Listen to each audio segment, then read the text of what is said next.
Hi, and welcome back to yet another video. This is the fourth episode of the story about the time when Sasuke gives his sharingan eyes to Naruto on verge death in waves. Let's watch as Naruto Uzumaki, Uchiha takes world by storm. After you've finished watching, please like, share, and subscribe to the channel. Let's get started. Clouds of air formed in front of Naruto's mouth as he breathed into his palms while looking at the barren landscape stretching into the distance. Winter had firmly grasped this area of Hinokuni and the blonde turned around to look longingly at the southern part of the country, where a rich green was still visible in the distance. The cold weather was almost unbearable after the warm climates of Tsuki and Suna, and the blonde shivered before his teeth began chattering. Why couldn't this mysterious sensei meet them somewhere warmer? Naruto vowed to never take trips north during the winter when he became Hokage. Jiraiya ignored the exaggerated chattering of his apprentice's teeth while looking over at the cold spray shooting up from the waves slapping into the cliffs jutting out of the ocean. The two of them had been enjoying the mild climate in southern Hinokuni, but it was giving way to the raw bitterness of the northeast. Soon they would veer away from the ocean and into the mountains where the blonde would meet his temporary sensei, an event that filled the sage with trepidation and caused familiar doubts to seep back into his thoughts. Jiraiya quickly peered back at the teen that had grown up to his chin and reflected on the past 2 weeks. The Jinchuriki's chakra took a massive boost after the drain from their intense training, and they had been spending extra time on chakra control while he worked on perfecting his original technique. The blonde was beginning to make real progress now that he had a workable method to create seals with pure chakra. Jiraiya had been thinking it would be a waste to interrupt his godson's progress, but he quickly shook that thought away. Naruto would need the best sensei to have a hope of defeating the S-class shinobi coming after his head, and Jiraiya had never met anybody more capable with futon jutsu in all of his travels. There was no other option. This was his one chance for Naruto to take his futon jutsu to the next level, and it could not be wasted. Besides, he had already called in the favor, and failing to show up would not entitle him to a refund. Jiraiya glanced back at his godson and felt a sense of reassurance before nodding. The Jinchuriki would be able to hold his own for a couple months, and the sage needed to rebuild his spy network in Ame no Kuni. Still, it would not hurt to give the blonde some guidelines to head off potential problems. This man was very particular, and the training could end in a moment if the teenager set him off. Naruto stared at his godfather's back while the hermit underwent another series of rapid mood changes before returning to his usual demeanor. The legendary shinobi had been spacing out extensively while showing signs that he was debating something internally for the past few weeks, and it appeared he just had another one as he stopped and glanced back at the blonde before quickly turning around. Naruto looked up at his godfather while preparing for another lecture about behaving for this mysterious teacher, and Jiraiya did not disappoint. The man was no longer as physically imposing with Naruto's height increase, but he still managed to project an air of superiority as he lifted his finger while saying, "We need to talk about some things." Naruto rolled his blue eye and interrupted while making air quotes and speaking in a buffoonish impersonation of Jiraiya's voice. "You need to be careful around this man Naruto. He's dangerous and disagreeing too openly will be bad in the short and long run Naruto. But nobody is better at using futon jutsu, so don't blow it Naruto." The older shinobi shook his head exasperatedly and started walking away. "You still don't get it, brat, but what else should I expect from a moody teenager?" Jiraiya waited to make sure the blonde would not interrupt him with another snarky critique before continuing. "Don't do anything like that. This guy is old school, and the only reason this is happening is because he owes me big time. If you aren't up to snuff or give him too much lip, you wasted something more valuable than anything else in my possession. I know it's asking a lot, but don't argue with him. Just nod and smile pleasantly if you disagree." The blonde scoffed. "If this is so dangerous, then why didn't you just take me with you and teach me how to set up a spy network? I bet it would be just as useful. Asuma can teach me futon jutsu later. I'm sure Kaka-sensei has copied a bunch I can learn as well." That gave the man pause. He had been considering that course before calling in the favor, but any technique Asuma knew or Kakashi was able to copy would not help the blonde. He could see Naruto's hopeful eye on him and shook his head. "Sorry kiddo, those two are great shinobi, but after learning this style you'll see why it's not an option." Jiraiya turned inland after seeing a massive spout of water shooting out of the cliffs in the distance, and they traveled the next several miles in silence while following a deep blue river nearly half a mile wide that gently curved through the lifeless countryside of northern Hinokuni. The man looked down at his godson and said, "We'll be there soon. Remember what I said and be careful." Naruto sighed at the man's nagging. "For the 1000th time, I've got a Hirasenin. And no nicknames either." A solitary figure waited on top of a nearby hill while looking north towards the mountain range towering into the clouds. Naruto attempted to inspect the heavily bandaged man with spiky gray hair, but the heavy black cloak that covered the right half of his torso and made that impossible. A loose-fitting white kimono covered the mysterious shinobi's left shoulder, and he placed most of his weight on a gnarled wooden cane in his left hand. As the duo got closer, it became apparent that the black cloak had no sleeve, and the lack of a bump indicated there was no arm underneath. Naruto gave his godfather a questioning look out of the corner of his eye, but the senin paid him no mind. When they started up the hill, the one-armed shinobi turned around and revealed white bandages wrapped around the right side of his face and a cross-shaped scar on his chin. Thousands of potential nicknames flashed through Naruto's mind as he looked at the crippled shinobi's weathered features, but this man's mere presence kept him from uttering a single one. Jiraiya grinned as he peered over at his cowed godson, but the Toad Summoner knew from experience that the silence would not last long. He allowed the old warhawk to give the blonde a once-over with his good eye for a moment before speaking. "Danzo, the boy's all yours until you deem him capable enough to use your jutsu without hurting himself or teammates." The bandaged shinobi carefully scrutinized the Chunin for a few more moments before turning to walk away. "I don't have forever, Jiraiya. The training will end when he can no longer keep pace." The sage nodded and looked at Naruto. He wanted to hug his godson, but not in front of this man. He knew the shadowy shinobi had ulterior motives and did not want to provide him with any ammunition. Jiraiya simply put his hand on the blonde's shoulder and nodded. "Danzo is a strong shinobi, listen carefully to what he says." The jovial man walked away after finishing, and Naruto gave the older shinobi a half-bow while saying, "Thank you for taking me on as a student, Danzo-sensei." The crippled man swiftly pivoted and started down the gentle slope while responding, "Do not thank me yet." Naruto followed him down the hill and took in the majestic landscape. The winding river cut a deep blue path through the withered brown grass covering the rolling foothills, which gave way to the mountains in the distance, where a torrent of water poured down the jagged rocks and crashed into the river at the base. A small stream branched off about half a mile away from the Great Peaks and fed into a lake nearly 200 feet long and 50 feet across in several places. A small dock with a simple rowboat moored to it was on the eastern end of the lake, which was a short walk from a humble two-story house that was only 20 feet tall and 40 feet wide. It was made of stone taken from the mountain and had a slight angle on the roof to redirect rain. The man-made structure blended in perfectly with its surroundings and was barely noticeable in the majestic view. Naruto only managed to make the structure out when they came over the last hill. Danzo stopped when they were halfway across the long field in front of the house and agilely turned around before planting his cane on the ground. His one good inspected the teen once more and lingered on the headband covering his sharingan. "Training begins now, boy. At no point will that jujutsu see the light of day. You need to learn how to measure the technique without seeing its borders, because it is almost invisible to the naked eye. The Sharingan's ability to see chakra will only hinder your ability to understand the jutsu in this instance anyways." Blonde gave him inquisitive look and Danzo continued, "One of my old teammates was an Uchiha, and his description of how the technique appeared to his Sharingan could never work." The man lifted his good hand and two streams of wind became visible and ground against each other as he spoke. "As you know, traditional futon jutsu are made by grinding two infinitesimally thin blades of wind against each other to make one incredibly sharp one." Naruto nodded and the blades disappeared as Danzo scoffed. "This method is inefficient as it severely limits the scope and power of slicing jutsu, which is why most wide-area attacks are blunt without utilizing some sort of enhancement like a battle fan. My vacuum style overcomes this by creating a pocket of air that grinds countless microscopic blades of wind against themselves inside. When these pockets break apart, all of those impossibly sharp blades burst out, which gives me the ability to create area attacks that pierce and slice."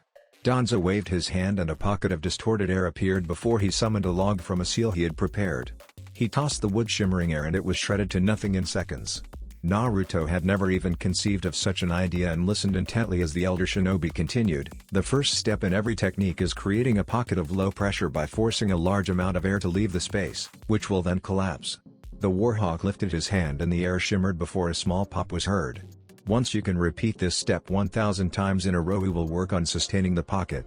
You will have 2 chances to demonstrate this to me. If you fail both times, the training is over."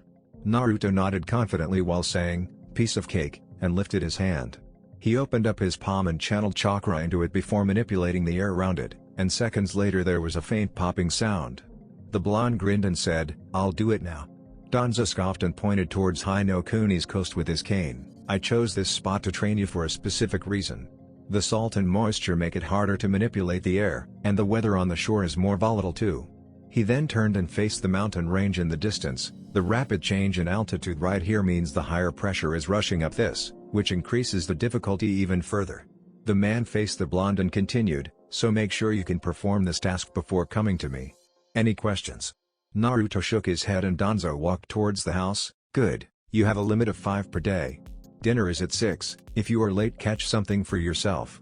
Naruto watched his new sensei slowly walk away for a few moments before calling on his ample chakra.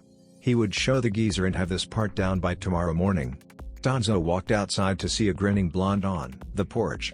The teen had refused to come in for dinner, but judging by the fire and burnt steaks nearby he managed to make do. The slightly bent posture also indicated that he had been up all night training, which showed that the blonde would have the required focus to learn the style. Danzo spent weeks isolated in the wilderness to perfect this technique, and the Jinchuriki would need similar diligence to learn. "I take it you have something to show me." Naruto never stopped grinning and summoned 999 shadow clones before performing the technique, then each one of the clones did as well before dispelling. The warhawk looked at the leftover smoke being carried away by the breeze and back to the blonde. "Very cute boy, now do it properly." Naruto's smile only widened after his new sensei's request, "But that was me doing it 1,000 times in a row. I gained the experience from each of them so it was like I did it myself." Danzo blinked as the implications of what he just heard set in. "So you trained with 1,000 clones last night and got the experience of each of them?" 2,000. "I can do this in my sleep." The warhawk shook his head at the cheeky response and looked over at the pond to see his rowboat smashed on the shore. His visible eye narrowed as he looked back at the blonde and said, "Do you understand that tropical storms are formed by pockets of extremely low pressure?"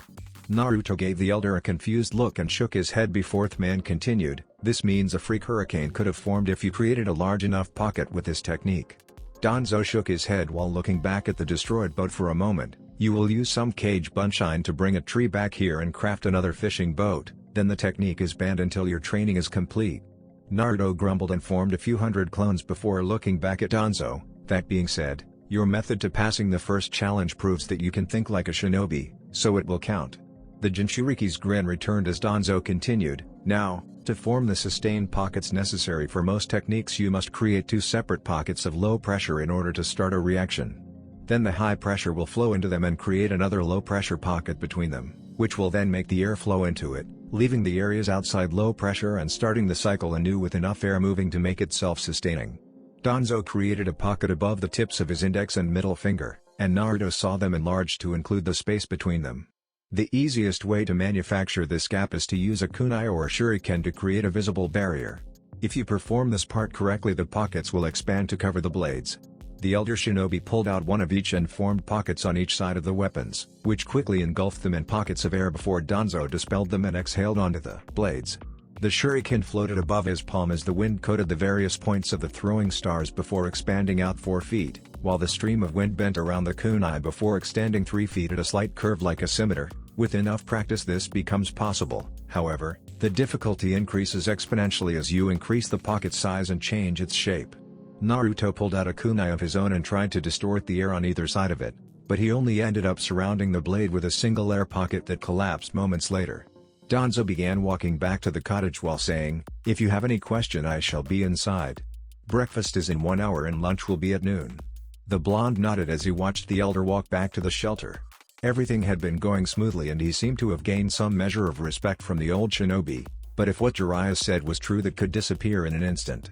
The Uzumaki knew Danzo detested the philosophy embraced by the Sandaime and his tree of students, which he proudly descended from, but that did not appear to affect his teaching yet. The Uzumaki just hoped it continued that way. Naruto groaned as he managed to drag his aching body into his room for the first time since arriving here. The Jinchuriki had been outside training almost non-stop for the past week, only stopping long enough to forage up some food or sleep. Still, it paid off and Naruto could form sustained pockets at will, with or without a weapon. The warhawk said that the blades are formed by the hand seals during the jutsu, but advanced techniques without seals required raw manipulation, which he would work on later. The blonde looked around the Spartan room that had a small window on the far wall with a small twin bed underneath, which had a single pillow resting on top of a white blanket folded at the base. A small desk with an inkwell was tucked into the back left corner next to a short dresser with its 3 empty drawers pulled out. Naruto forced his weary muscles to move forward and collapsed onto the bed in his dirty clothes while contrasting the teaching styles of his godfather and Danzo. Jiraiya let the Uzumaki find his own way because he understood that there were multiple ways of getting to the same point. It worked and the blonde was confident in his ability to perform any technique taught to him by his godfather, But he was also thriving under Danzo. The man was strict and demanded things be done just so, but he always made sure the blonde understood his explanation and answered every question thoroughly. It was necessary though. The crippled shinobi's technique was incredibly dangerous, and messing up could leave the blonde down a limb like his temporary teacher. It would take some time to master this style, but Naruto knew he would succeed. Orochimaru watched another faceless messenger make a tense bow before hastily exiting the room. The serpentine shinobi closed the plain wooden doors with a thought-a-necessary feature when most people were so terrified they forgot to close it behind them and leaned forward in his creaky oaken chair. The matching desk in front of him was not in much better shape and the wood seemed to bend after the legendary shinobi rested his elbows on it. Orochimaru set up this temporary outpost near the border of Yonokuni to take a more direct involvement at this crucial stage in his plan. The masterful manipulator made sure to make the decor humble to foster a sense of kinship with the troops roughing it in the wilds of Yu, if they managed to see beyond his terrifying presence, that is. The serpentine man looked down at the shoddy oak desk and chairs with a laugh. It may not reflect his true glory, but the base will have served its purpose soon. Orochimaru's neck twisted unnaturally so he could peer at the worn map on the back wall, which showed just how deeply his forces infiltrated the land of hot water. Gurren believed that she would be ready to push into Shimo within 2 months, but the crystal user could not see the whole situation from her isolated position. The political situation was still too tenuous to remove a significant portion of her guerrilla troops. Their play was approaching its decisive act, and Orochimaru needed the bandits there to continue legitimizing Kimimara's defense force. Gurren's outlaws could also provide backup if the daimyo got edgy and tried to move against the Edo shinobi. The man was beginning to see the entirety of Orochimaru's web and had begun reneging on parts of the contract while demanding more of the Edo nin stationed there. Kimimaro and his tired defenders would not be able to maintain their positions long if the daimyo unleashed all of Yu's military might. The shinobi village may be a shell of what it was, but there were still capable ones inside those ornamental walls. Yu also had nearly as many monks as the major nations, and the country's wealth allowed the daimyo to make his samurai some of the best equipped on the continent. Still, the monks and samurai were more suited for open combat and could not fight effectively against the bandits' guerrilla tactics. This created the need for Edo shinobi, who had become beloved by the terrorized citizens of Yonokuni. The daimyo had been proudly declaring the country clean in order to push the Edo nin out, so Orochimaru would send Gurren reinforcements to increase their attacks threefold. The serpentine shinobi was also sending out false messengers to make the daimyo look greedy. It was surprising how convincing a bandit could be to peasants after showering, shaving, and donning silk robes. These fake messengers were coached to make it sound like the daimyo was trying to remove the Edo nin because of their expensive services, which would make him look cheap when the attacks increased. His credibility should crumble within 4 months, and Orochimaru believed it would only take another 2 to install his hand-chosen puppet. The traitorous shinobi turned to the map on the wall and observed the vast expanse of water around Shimo no Kuni. 6 months might be too soon if Isaribi did not display a marked improvement, which was doubtful after reading Gurren's progress reports. The girl began training too late and her chakra coils did not develop enough as a child to perform high-level jutsu without utilizing the curse seal. It would be impossible for anybody to sneak up on a blind and deaf civilian using that, let alone a heavily fortified naval base manned by experienced Shimo shinobi. Suigetsu was more than capable of leading the assault himself, but Orochimaru knew the Hozuki would break for it as soon as an opportunity presented itself. He needed Isaribi to keep the former Kirin in check, but she was failing miserably. If the girl did not improve soon, Orochimaru might have to take a drastic step and attempt to increase the potency of her chakra. It was impossible to enlarge chakra coils significantly without inflicting major damage, and Isaribi's network had already expanded significantly due to the curse seal. Still, the legendary snake summoner believed it would be possible to simulate coil expansion by increasing the density of her chakra. Since Isaribi had a curse seal, she would be able to withstand a shot of the pure nature energy generated by Ju-Ugo, but actually getting it to meld with her regular chakra would be the trick. The potent energy could overwhelm her mind and transform her into a berserker, or the extra power boost could cause her underdeveloped network to burst under the increased strain. The serpentine shinobi would have to prepare backup plans while analyzing the costs and rewards of potentially ruining Isaribi. Her unique body would prove invaluable to him if he could formulate a better strategy. An intact corpse might open the secrets to perfecting the Kaima transformation, or show how humans reacted to the raw nature energy utilized by dragon sages on a cellular level. Undergoing the procedure could ruin her body and destroy any potential knowledge he could glean from it. Orochimaru pushed the girl out of his mind for the moment and looked at the nation he currently called home. The situation in Ta was moving slower than anticipated, and he only had Shiro to blame for that. The adopted Amakusa was able to hold the nation together with a combination of his clan's reputation and tireless efforts with the people. Unlike other daimyo, he toured the countryside extensively and lived up to his promise to improve the infrastructure around the peasants. People around here placed their faith in the man, and Orochimaru did not underestimate that. The Serpentine Shinobi had the support of Ta no Kuni's other clans, but it was nowhere near enough. Shiro kept them weak by spreading their forces across the country and constantly rotating clans away from their traditional land. It was impossible for the clans to form a connection with civilians under these circumstances, and if Shiro was overthrown it might trigger a mass exodus that would greatly decrease the economic and agricultural production of the country. Still, faith was a fickle emotion and unreliable glue. Orochimaru was confident he could undermine enough Shiro's promises at home to make the civilians less adoring.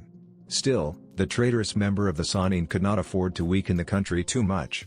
His old sensei still knew how to play the game like a master, and Anaki was taking advantage of the calm before the storm. Konoha managed to strengthen its fraying ties with Suna and bring the smaller villages in their alliance under its sway, while the old fence-sitter continued to dig his tendrils deeper into Iwa's neighbors to increase his sphere of influence. If either sensed too much weakness they would pounce, and they were not the only risk to his ambitions.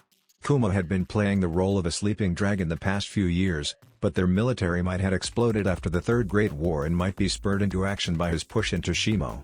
Orochimaru thoughts drifted towards the fifth great nation as he summoned a jar holding his severed hand, which had shriveled in the formaldehyde, and observed the Akatsuki ring that still resided the desiccated index finger.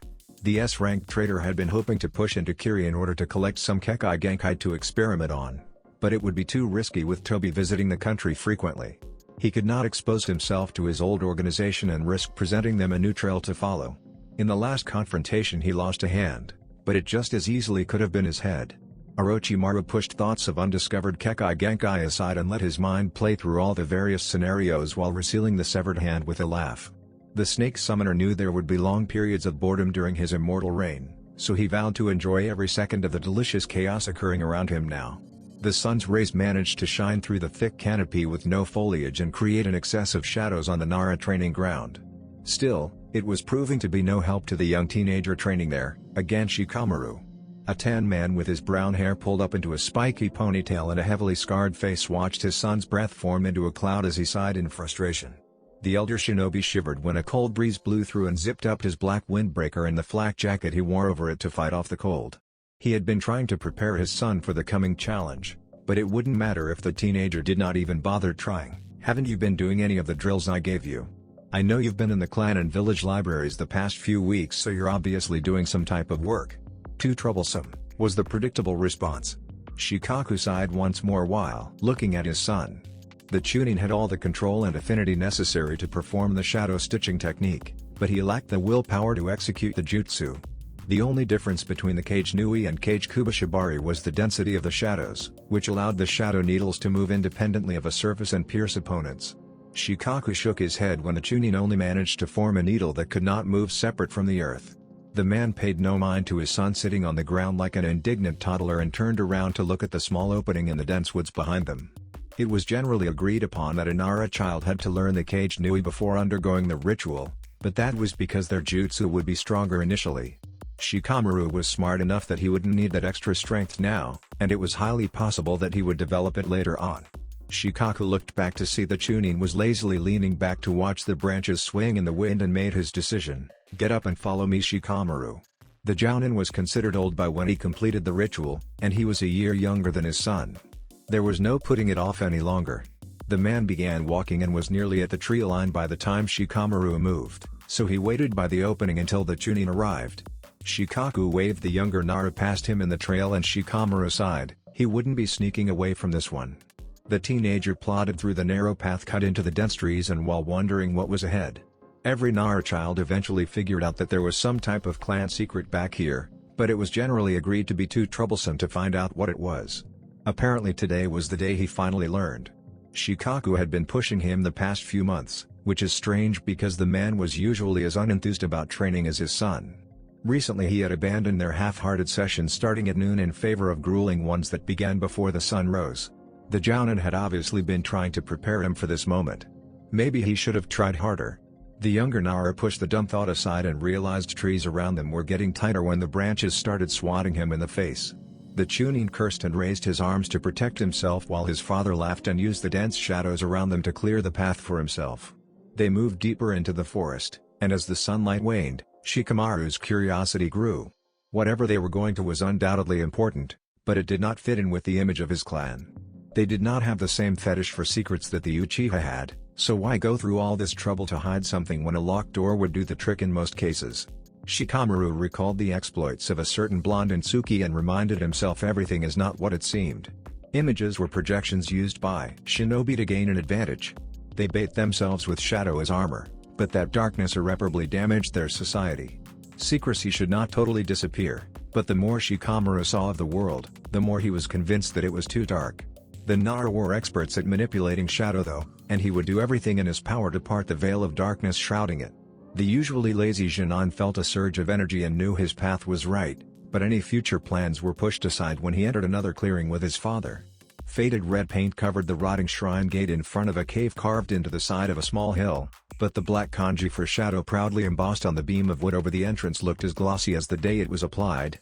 Shikaku's hair scraped along the cave's roof as the two Nara entered, and when the sunlight faded behind them, torches lining the wall ignited and showed the way. Shikaku led his son down the twisting passage until they came to a shadowy room that appeared to be a dojo. The walls and ceiling had been smoothed down, and the far wall was covered with scores of dusty weapons that hung from rusted metal hooks screwed into the walls. A dozen torches ignited and bathed the room in brightness when they entered, but the light seemed to bend around a large black orb nearly 8 feet wide that hovered in the center and absorbed all of the flickering shadows into its darkness. Shikamaru felt something inside of the sphere calling out to him and stared at it with glassy eyes until the voice of his father broke him out of the strange trance.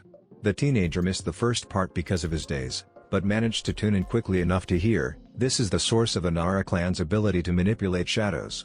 Shikamaru looked over at his father with confusion. All his life he believed the ability to manipulate shadow was simply a clan jutsu that the Nara were clever enough to discover and keep secret. The young genius laughed when people suggested it was a Kekai Genkai even though the idea was feasible, but this was completely unexpected. "What do you mean?" Shikaku smiled nostalgically at his son's confusion and awe while remembering his own reaction to the discovery. "Most Nara children believe our ability is a simple jutsu and don't ask for details for fear of a long explanation when they could be sleeping or avoiding work." Shika nodded absent-mindedly in agreement as the man continued, "The reality is actually much more interesting than they think.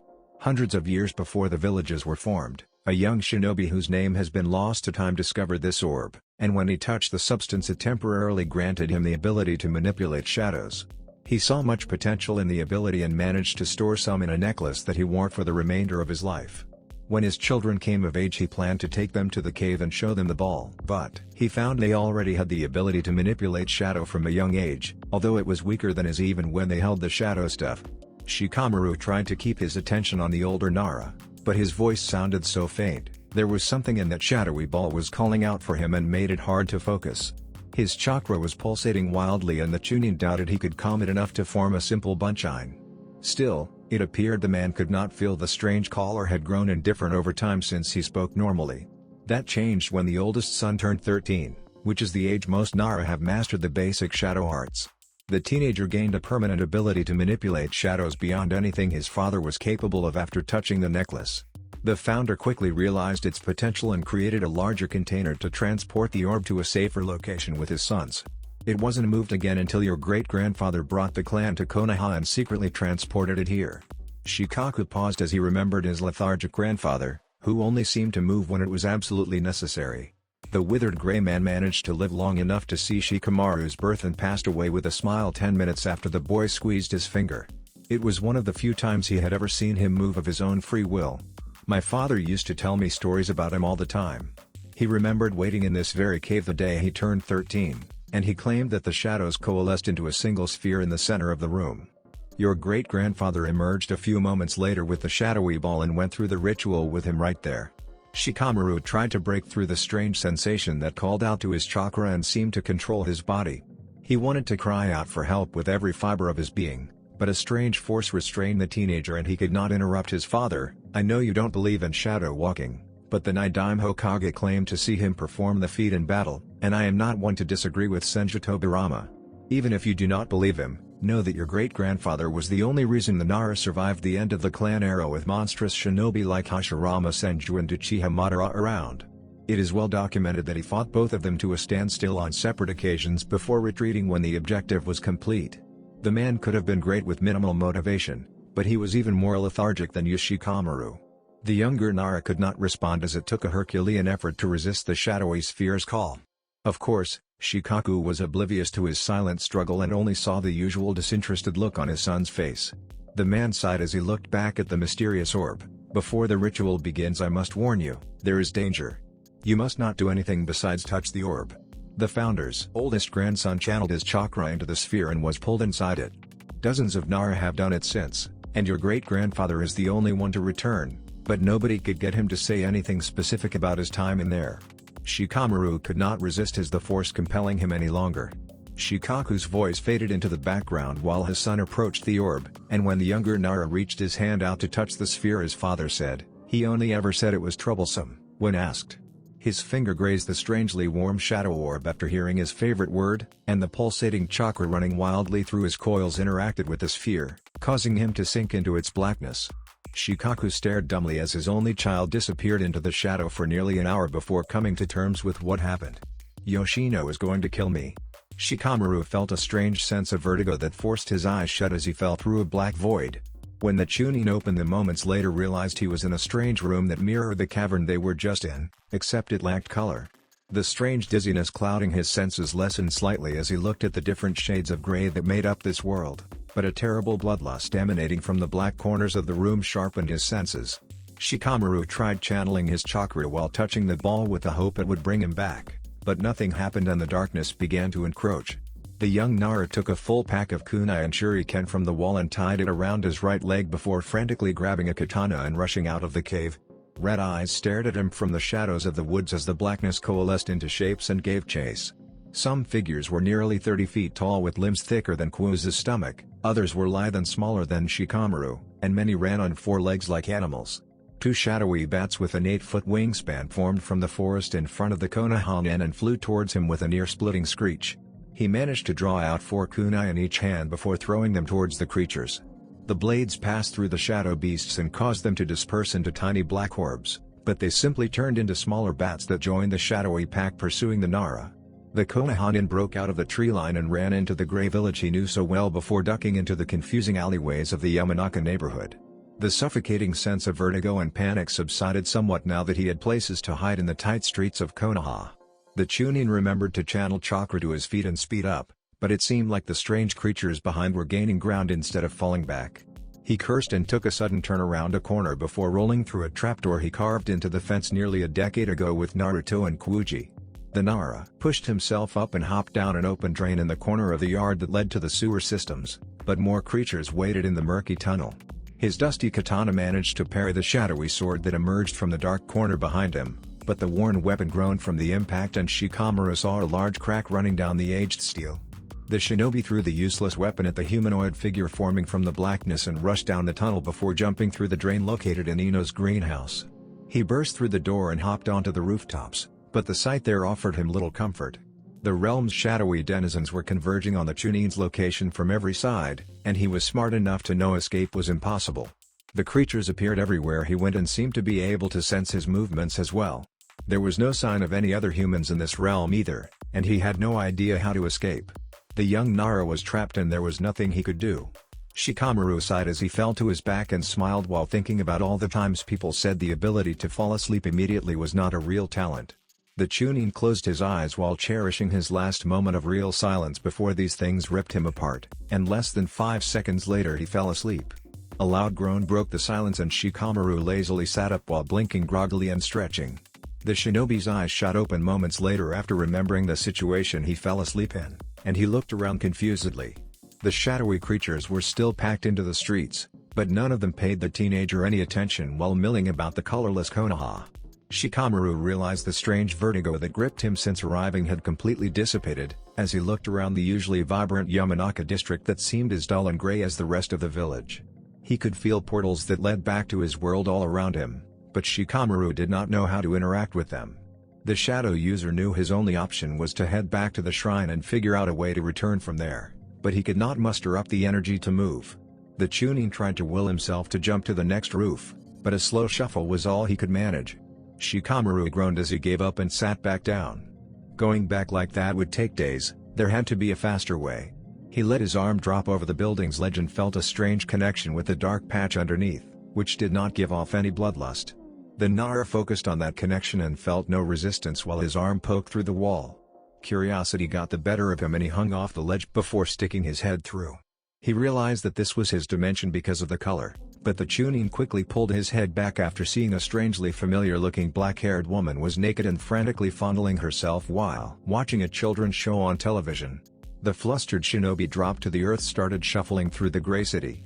None of the dimension's strange denizens paid him any mind, and Shikamaru took the opportunity to study them.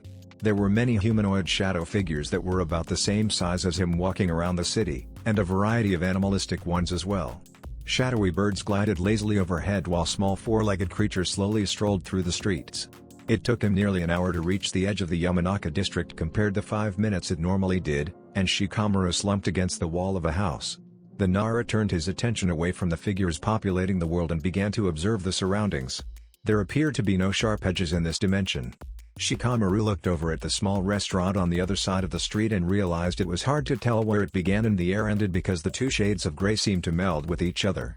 The sense of vertigo was gone, but staying here was beginning to unsettle him. The Chunin needed to figure out a way to get home, yet every second he spent in this place seemed to dull his mind that much more. He hated this place. Shikamaru looked up when he saw a patch of black flash past him and looked up to see nothing there. The Nara was about to dismiss it as a trick of his mind when an image of a black shadow transforming into a blade flashed through his mind. His body felt like it was on autopilot as he extended his arm and envisioned it as a shadow. The Nara lost feeling in his limb as it turned into a cloud of darkness, but the teen never panicked because he knew it would be possible to reform with a thought. The Konohanin took a deep breath and pictured his entire body as a shapeless shadow, and moments later he was simply a floating cloud of darkness. Shikamaru remembered his purpose a few moments later and started drifting towards his clan's land outside at a speed comparable to a civilian sprinting. The Chunin made it back to the cave within an hour and reformed in front of the shadowy orb still hovering in the center of the room. He tried channeling more chakra into the sphere in case it worked this time, but nothing happened again, so the Nara backed up and slumped against a smooth wall. It felt easier to think in this room, and Shikamaru looked at the floating orb while pondering what to do. The teenager walked back into the shadowy passageway and channeled chakra into his arm before pushing it into the shadow, but it felt like it hit a barrier. Shikamaru sighed while walking back into the main room. He may have stumbled upon an embarrassing scene on the other side of the shadow portal in the Yamanaka district, but he should have counted his blessings and gone through. The teenager had failed every other time he attempted to return, though he felt the portals there. Shikamaru went back to the orb and looked at his arm, again before envisioning it as a shadow. The Nara's body transformed into a shapeless shadow once more, and he felt himself get pulled into the orb while the room around him vanished. Shikaku paced back and forth in front of the shadow sphere. He had been waiting in this dojo for 3 days and he was beginning to seriously consider going in after Shikamaru. The thought crossed his mind when his son first disappeared, but he knew Yoshino would not be able to take losing them both with no idea of what happened. He went back to the house and tried to explain the situation to his wife, but the woman was frantic and heard none of it before kicking him out of the house and halfway to the shrine. He had been waiting for his son ever since, and the urge to follow the teenager was getting harder to resist with each passing moment. The Jounin was an advisor to the Hokage and knew it would be foolish, but his resolve weakened every time he thought of the suicidal idea. He never told Shikamaru, but the Nara clan founder and his son died trying to retrieve the first boy to fall in, and the father of every Nara that vanished since had died trying to get their child back. The man looked back at the entrance and thought of Yoshino before looking back at the orb. It had been 3 days. He doubted Shikamaru was still alive, but that fragment of doubt continued to eat at him. Shikaku approached the orb and hesitantly held his hand over it. He could not wait any longer. This has to be the stupidest thing I've ever done. I don't believe that. The man's chakra instinctually flared at being surprised and a strange sense of vertigo began to overtake him, but Shikamaru grabbed his other wrist and pulled him back through. The man breathed a sigh of relief and gripped his son tightly as tears streamed down his scarred cheeks. The teenager returned the gesture and the two stayed like that for several moments until the Jounin asked, "What happened to you?" The younger Nara cringed into his father's flak jacket while remembering the shadowy realm he had visited. The sense of panic that caused him to flee like a wild animal was awful, But the worst part about that place was how his mind dulled. Shikamaru's whole sense of self was tied into his intelligence, and the fear of it disappearing forever shook him to the core. The shadow user never wanted to return, but some part of him knew it would be necessary to figure out what happened to him in there. Still, the only thing he wanted to do now was sleep in his own bed. I don't really know. As soon as we came in here, something in that orb called out to me, and it was impossible to control my body. I could barely hear you, and when I touched the shadow it pulled me into a strange version of Konoha. The entire village seemed to be a mirror of this one, except it was colorless and populated by strange creatures. Shikamaru remembered the fear that enveloped him while in that world and pushed it aside. Needless to say, it was not a pleasant experience. I don't really want to talk about it. Shikaku nodded and quickly packed up his sleeping robe before following his son down the tunnel. The Chunin was moving slower than normal, but the man chalked it up to his experience the past few days. The two exited the cave a few minutes later and shivered when the cold air rushed over them. Konoha had generally mild winters thanks to its southern location, but it did snow occasionally, and the nighttime temperatures usually approached freezing. Shikaku took off his jacket and placed it around his son's smaller frame before wrapping his arm around the boy. The father-son dynamic in the Nara clan was a strange one. Everybody knew the clan was fiercely loyal and protective of their loved ones, but it rarely showed unless the situation called for it. The laziness gene, as some labeled it, was even more predominant in males, which meant the mothers usually showed the most affection. The father was supposed to be more of the authority figure and teacher, creating a distant relationship with their sons. Even still, there was an unspoken bond that ran deep. Even though nothing was said, Shikaku and Shikamaru both knew that their shogi games were their favorite times. The two walked in a comfortable silence until reaching their modest home, where Shikaku knocked on the door. A skinny woman wearing a fraying pink robe with her brown hair pulled up into a bun immediately opened it despite the late hour. She greeted her husband with a brief hug, but her eyes were locked onto the younger Nara the entire time.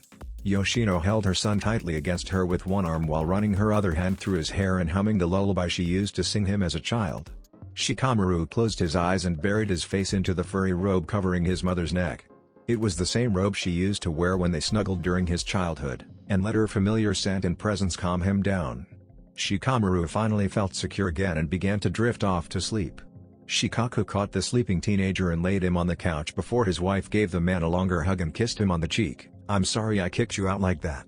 The Jounin chuckled and gripped the woman tightly. "Don't apologize for being who you are. I expected nothing less from my wife." The two stayed like that for several moments before Yoshino turned her eyes back to Shikamaru. Her brown orbs scanned her son for a moment before widening in surprise. "Shikaku, why is he so gray?" The Jounin gave his wife a confused look before turning to look at the younger Nara. To his astonishment, the teenager's skin had taken on a gray hue that was reminiscent of his great-grandfather's. Shikaku's eyes narrowed as he considered the possibilities while picking the boy up. "I really don't know, Yoshino, but I definitely have some theories." He started walking up the stairs with the woman while trying to figure out what was going on, but there were far too many unknowns as of now. The Jounin would need to do some research first. He put his son in his bed and ran a hand through his hair before walking out to give his wife some time with their sleeping child. Shikaku found a half-eaten sandwich on the kitchen counter and devoured it before kissing Yoshino when she came back downstairs moments later. "I need to go to the clan archives and do some digging." The woman sighed and put an arm around Shikaku's shoulder as he put his jacket on. "I lose my son for 3 days and now my husband will be gone for a week. At least stay here tonight, the scrolls will still be there in the morning." The woman's hand trailed down his back and circled around his side before rubbing his chiseled stomach. "Besides, it's been cold at night." Shikaku slipped his other arm out of the coat and gripped his wife tightly. In his rush to be a good father, he had been a terrible husband. The Jounin gave his wife several quick kisses before locking lips. His tongue desperately darted into her mouth as he picked her up and walked down the hallway to their bedroom. The scarred shinobi gently dropped Yoshino to the bed and took his shirt off while saying, "At least you weren't sleeping in a cave the past 3 days. The brunette smiled coyly while letting the shoulder of her robe fall seductively. "Let me make it up to you." Shikaku smirked as he pounced on the woman and caused the floor to creak loudly. Still, it did not stop them. One of the advantages of being a Nara was having children that slept through anything. Even if the Nara clan did not have a prodigious ability to sleep, Shikamaru would not have woken up this night. As soon as the Chunin passed out, he found himself in front of the communal clan compound the Nara lived in when they first moved to Konoha. When he was awake, it was an overgrown ruin, but not here. The brick walls that were crumbling in the real world were now a vibrant red, and the winding path leading out of it was finely trimmed. not overrun with weeds and grass.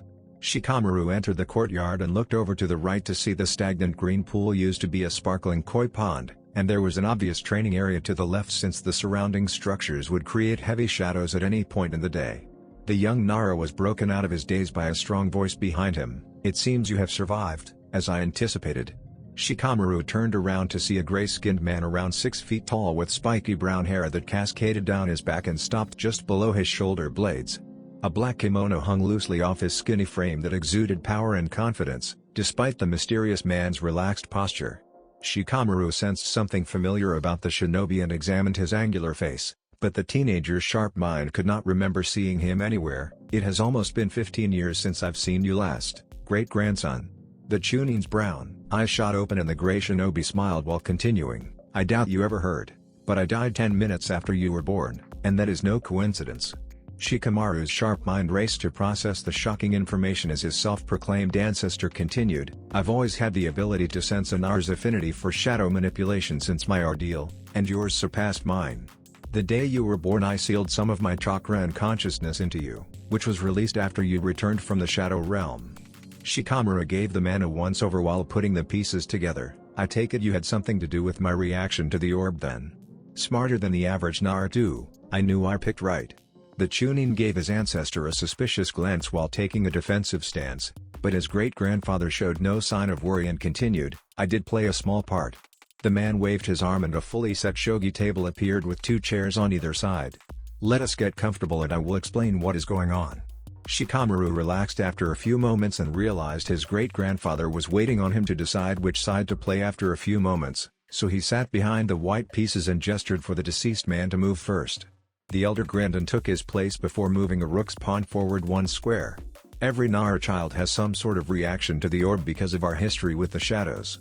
I knew yours would be stronger than most after laying eyes on you, but I made sure to stall your progress slightly in order to increase it even more. Your advanced age strengthened the reaction's potency, but it also gave you a better chance to survive the initial panic after the transportation, which was important because I placed a seal to paralyze your father for the first hour to increase his chances of survival as well." Shikamaru was slightly surprised by the somewhat unorthodox opening move, but it was easily apparent that this man thought beyond most people. The Nara decided to move his center pawn forward 1 space and responded, "It's been a really long past few days and I'd appreciate it if you skipped the riddles and got to the point. One of the perks of sleeping is that I'm usually not awake or thinking in my dreams." The elder Nara laughed and moved his rook pawn forward another space, spoken like a true Nara, "But you must beware that lazy nature after your latest ordeal." Shikamaru narrowed his eyes and moved the pawn 2 squares to the left of the center 1 forward a space. "I already asked for no riddles." The man sighed and looked over the board, "Very well, but it has been rather boring waiting for you to go through the ritual." Shikamaru raised an eyebrow when his great-grandfather moved the pawn in front of his silver knight forward, but he looked up when the elder continued, "I'm sure you got some sort of abbreviated history, but all of the other Nara are unaware of why the shadow sphere gave us the ability to manipulate shadows in the first place."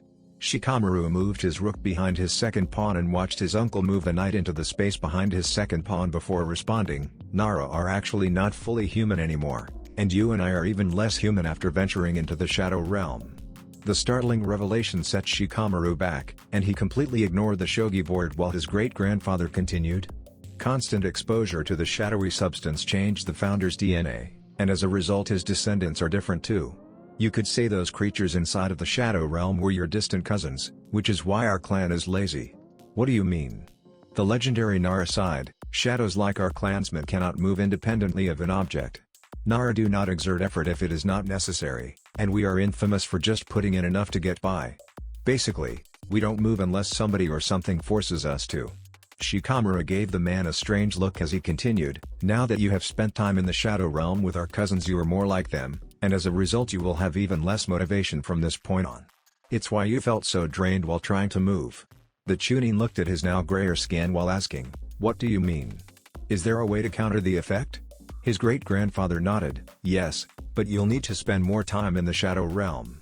Shikamaru's expression dropped and the man held up a hand to stop his protests. "I understand your hesitance better than anybody. My father followed me in immediately and kept me safe until the transformation was complete, but his shadow affinity was not high enough and the realm overtook him. For all I know he is still alive and wandering that accursed place as a shadow. After a few moments of tense silence, the gray-skinned man shook his head before looking back at the Chunin. "Trust me when I say there is no other way, Shikamaru. You already understand on some level that you will have to return in order to master your new abilities, but I did not stay much longer than that. It was not until later in my life that I discovered the more time I spent in there, the less lethargic I felt in the real world. My theory is that realm amplifies the shadowy part of our DNA, and building up a resistance in there makes it easier to overcome the pitfalls out here." Shikamaru nodded and leaned back in the chair while trying to think of his next move. "Anything else I should know?" His great-grandfather began to rapidly age after Shikamaru's question, and the shogi board between them disappeared. The man's brown hair began to turn white as his skinny frame stooped and his face sagged with wrinkles. The elder Nara shook his head and seemed to shrink while responding, "Yes, but that's everything important, which is good because it seems my time limit has expired." The image of the bent gray man began to fade with the old compound, but his voice still rang out strongly, "Good luck, great-grandson. I look forward to our next meeting so we can play a real game of shogi, though I hope it is in the distant future." The dream world became black and Shikamaru shot up in his bed before looking out the window to see the sun and the sky. The Chunin stared at his gray skin as everything that happened over the past few days set in. Shikamaru tried to push himself out of bed, but it took everything he had to simply swing his legs off the side. The teenager managed to stand up after a few minutes and walk across the room to his closet, where it took 5 minutes to change. By the time he finished, exhaustion had set in, so Shikamaru shuffled back to bed and prepared to fall asleep when Yoshino came into the room with a smile and tray of breakfast. The Nara thanked his mom and felt some of the energy return with her presence, but it disappeared once she walked out.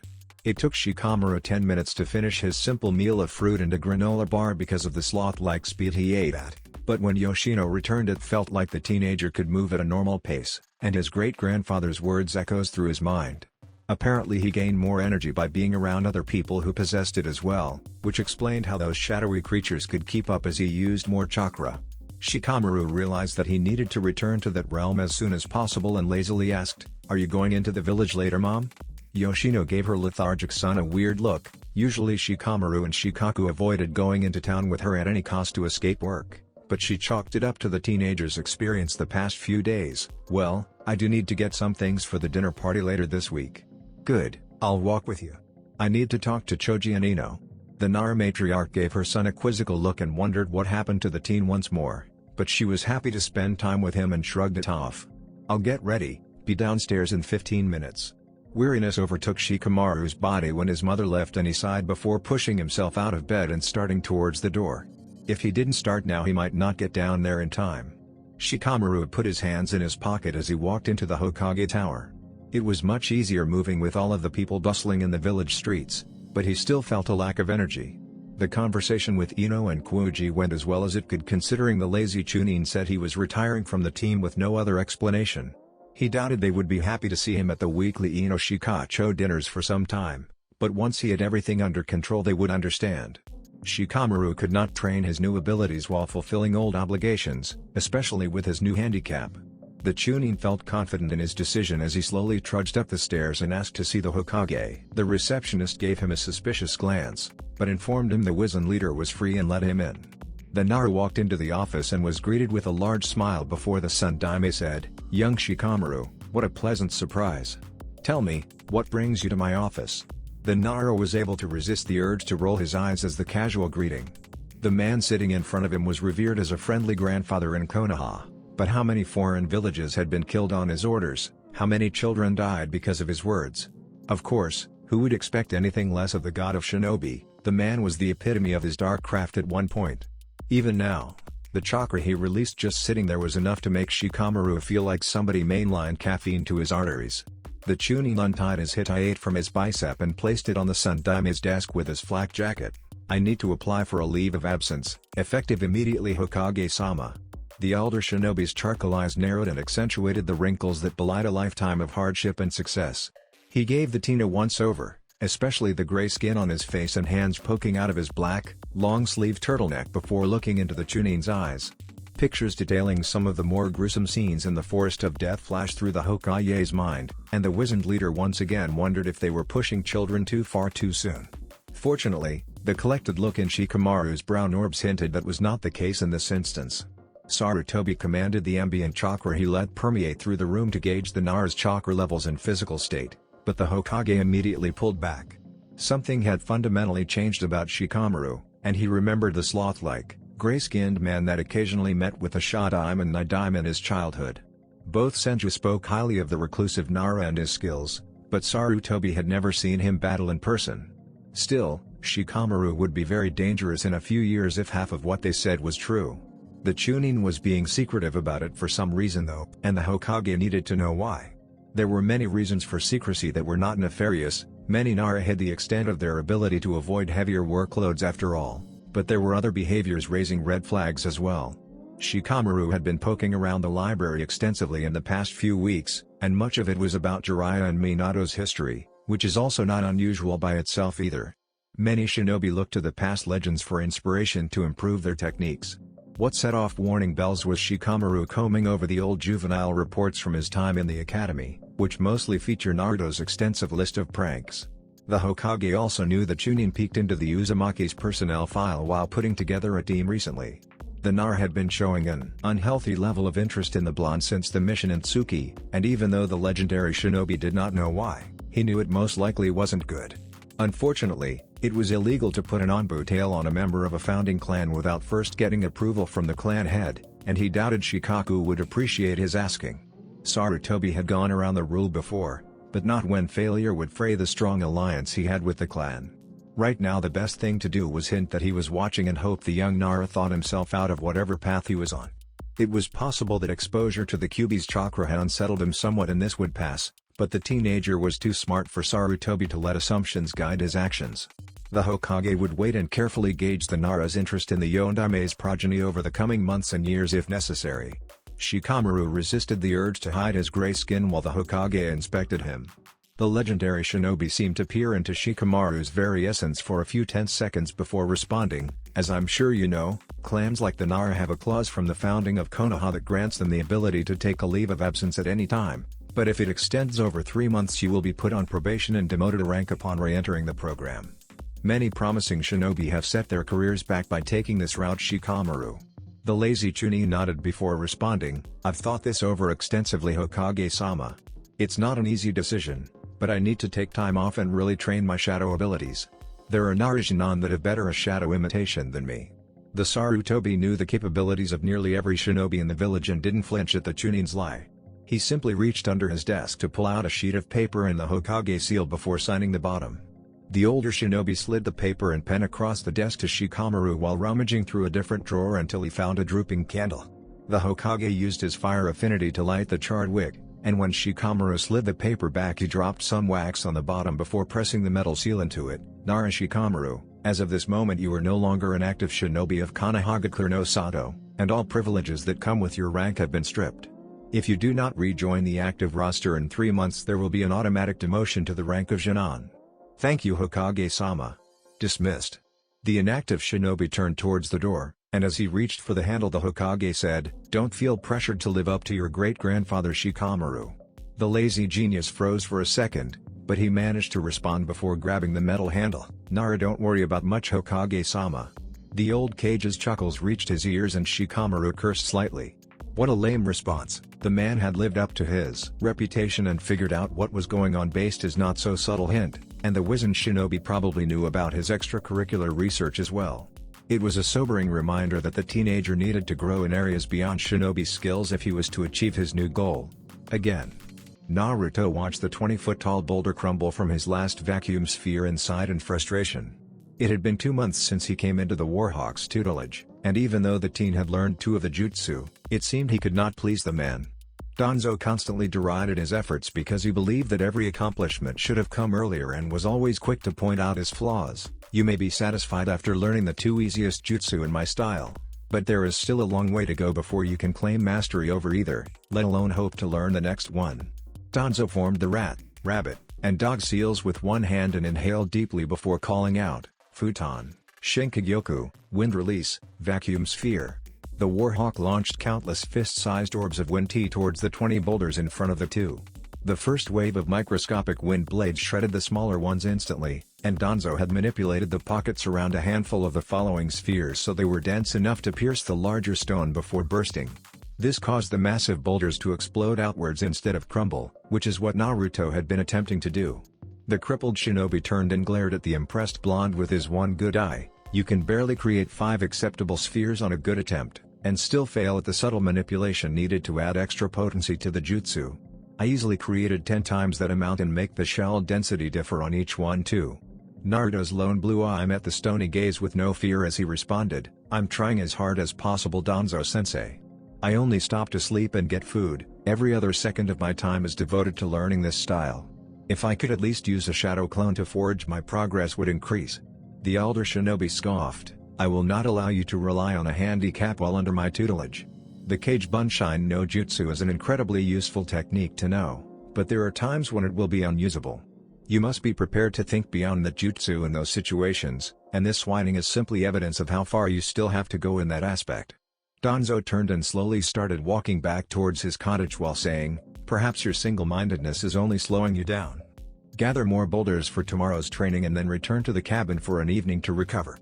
Every shinobi needs to rest and reflect to truly improve, even a Jinchuriki. Naruto bowed and forced a respectful tone onto his voice, yes sensei, before hurrying to his assigned task. Danzo watched the blonde's back as he sprinted past him towards the mountain and shook his head. The boy was greatly underestimating his own progress. The Warhawk thought he would still be working on the vacuum wave, which was the most basic technique in his style, but Naruto had defied the man's expectations. It was a shame Hiruzen coddled him as a child. Madara and the Akatsuki would be no threat if he let Danzo train the Jinchuriki from a young age. The crackling of burning wood broke the silence as the two shinobi sat on opposite ends of a shogi board. The small cottage they were residing in was elegant enough to have finely polished floors and hand-carved furniture, but still primitive enough to lack electricity and running water. Naruto did not mind roughing it though. The lack of those conveniences was the last thing on Chunin's mind while his lone blue orb scanned the organized chaos scattered across the board illuminated by a few oil lanterns. The man in front of him was a much better shogi player than Jiraiya and had soundly defeated the teenager several times already. Danzo had abandoned any hope of an enjoyable game after the first few moves and had been working on teaching the intricacies of shogi to the blonde in front of him. Deception is key in any strategy. If I can fool you into believing one thing is happening while masking another, it becomes possible to dictate your actions and set them up to be weak against my real plan. Naruto nodded as he listened to the man while trying to apply the advice, so if you are setting up an attack on the right, I should prepare for one on the left as well. The teenager bit his lip momentarily while observing before continuing, but if a smart opponent knows that, then why not attack from the right because their forces will be spread out anyways. Danzo remembered the few times he tried to play against the boy's father and rubbed his forehead agitatedly. At least Naruto had more aptitude for subtlety than that man did. Tactics are never that simple, child. Why not initiate the attack from the right, and then once the defenders swing back, attack from the left with your real force? There are 1,000 different levels of planning that can go on, and it is impossible to defend against every one of them. At some point it all comes down to picking a reality and dictating it to your opponent. My answer to an enemy gathering on my right would be to attack first and spoil any possible plan they want to execute. Naruto thought back to some of his old pranks and the man's words made sense. When the blonde used traps and pre-planned escape routes it was easy to evade his pursuers, but they always managed to catch up when his plans ended or fell apart. Danzo had been an excellent teacher so far, and the teen was beginning to think Jiraiya's distress was simply an overreaction. Still, the two of them had avoided talking on a personal level this entire time, and one of his godfather's rants came back to him. Naruto had been wondering why the legendary shinobi was so worried about his new tutor and asked him. Jiraiya initially suggested asking Danzo about the White Fang, but after a few moments said not to. The legendary Sennin claimed the blonde was better off having no personal interaction with the man than understanding him, which only ended up stoking Naruto's curiosity more. He looked over at the Warhawk and decided to ask, despite his godfather's advice.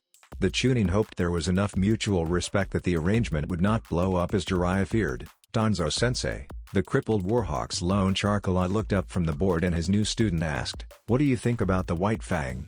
The elder snorted at the blonde's obvious fishing and moved one of his pieces forward. Did Jiraiya put you up to this? I thought we had agreed to put aside our disagreement on Hatake Sakumo, yet his apprentice comes in here and opens up the old argument.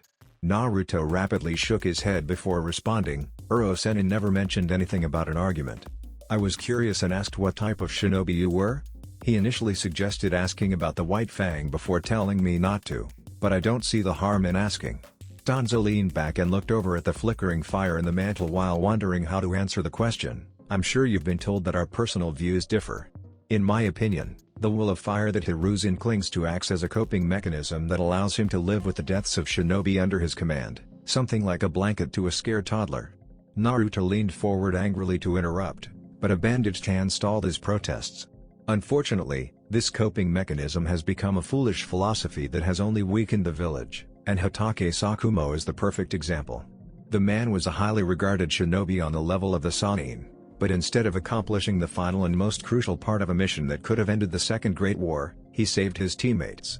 A noble gesture to be sure, but the team failed their mission and the war continued because of it. Countless lives were lost due to weakness inspired by the will of fire. Soon the shinobi of the village will be nothing more than simpering children afraid of their own shadow. Danzo could see the blonde was shaking from anger, but still managed to keep his temper under control for the moment.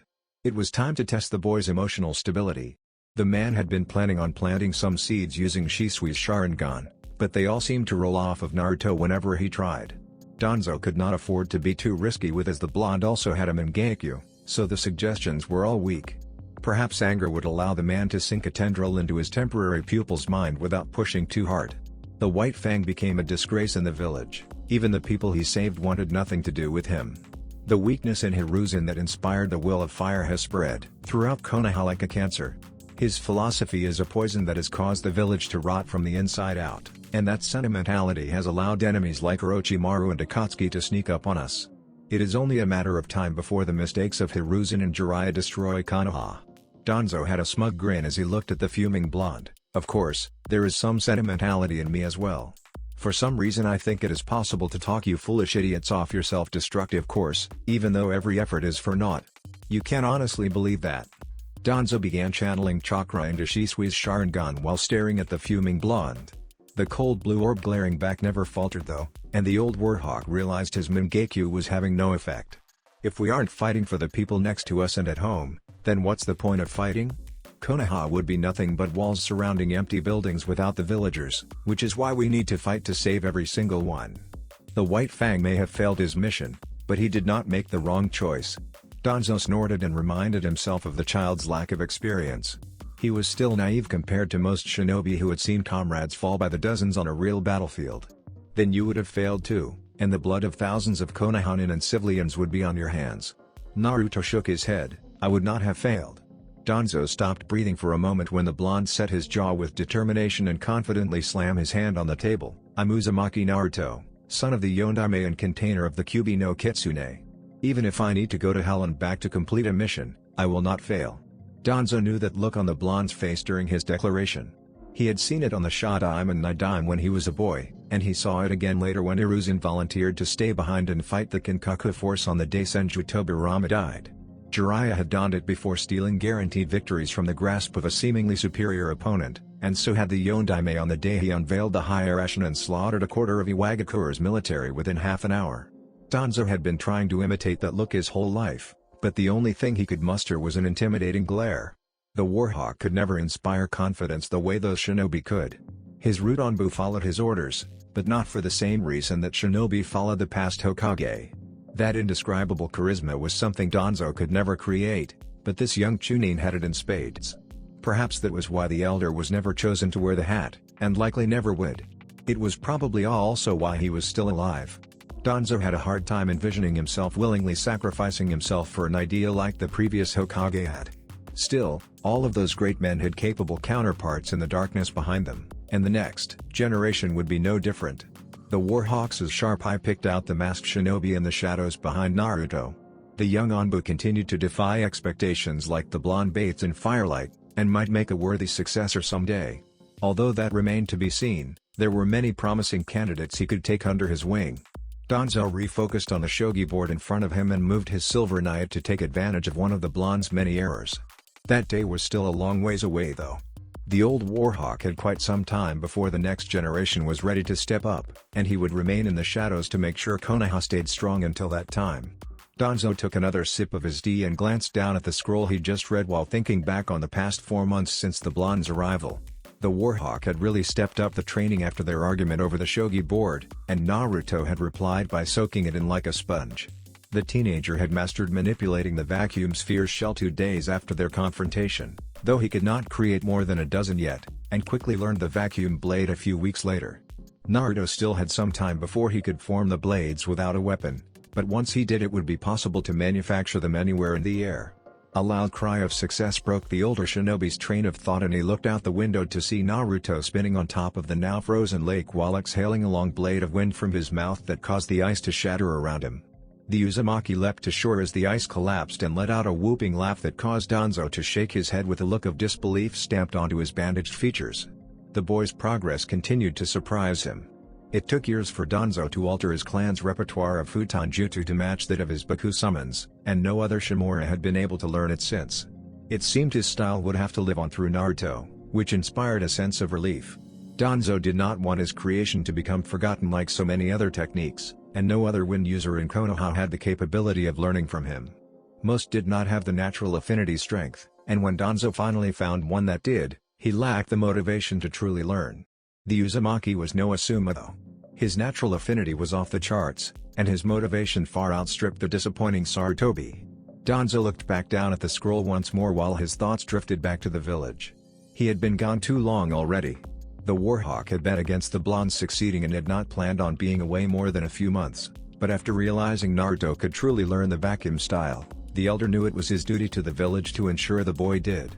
Still, Danzo's preoccupation with the training caused him to forget his most important responsibility, and he was unable to react to the rapidly changing events. The Warhawk began forming a plan to assess the damage while looking west. It was quite disconcerting that something this historic happened under his watchful gaze. He would need to refocus his paradigm on the outside world. The crippled shinobi's eye shifted back towards the blonde spinning gleefully on the glacial lake outside the house while expelling a deadly stream of wind from his mouth. It would be foolish to ignore this one's potential though. Naruto had shown great promise in the short time under his tutelage, and Danzo wanted to play a part in his development, even if Shisui's sharingan had no effects on the Uzumaki. He would have to find a way to better balance his two responsibilities until the training was complete. The Warhawk's uncovered eye scanned the prominent words, "You know Kuni has fallen," on top of the scroll one last time before tossing it into the fire. Before that happened, he needed to figure out what was going on in the land of hot springs.